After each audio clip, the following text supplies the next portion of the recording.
che oggi ci sono parrocchie che si trovano ad affrontare difficoltà economiche e lavori importanti legati alla propria attività pastorale, direi più istituzionale. Quindi il Fondo San Rocco nasce come uno strumento stabile di solidarietà e sostegno per aiutare le parrocchie ad affrontare queste situazioni con maggiore serenità e programmazione.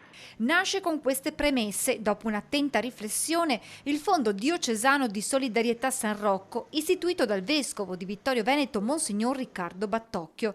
La finalità è quella di generare uno scambio di doni virtuoso da chi ha qualcosa da parte e al momento non ha la necessità di disporne e lo mette temporaneamente a disposizione di quelle comunità parrocchiali che hanno difficoltà economiche per far fronte alle proprie attività istituzionali. Chi in un determinato momento o qualcosa in più può aiutare, in spirito di solidarietà ecclesiale, le parrocchie che stanno vivendo maggiori difficoltà. Le strutture hanno sempre più bisogno di essere manutenzionate e sostenute, le offerte, penso sia sotto gli occhi di tutti, sono in calo e quindi c'è la necessità di trovare nuove formule, nuove idee per comunque sostenere le strutture e anche implementare catechismo, momenti di incontro.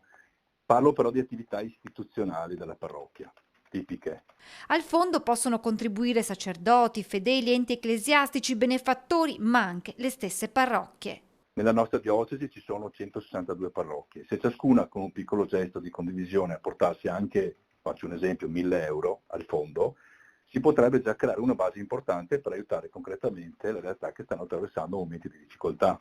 Il fondo poi può entrare in gioco a sostegno di quelle parrocchie che hanno ottenuto un contributo PNRR CEI che finanzia integralmente un intervento, ma che non hanno nell'immediato la liquidità necessaria per anticipare le spese e far partire i lavori.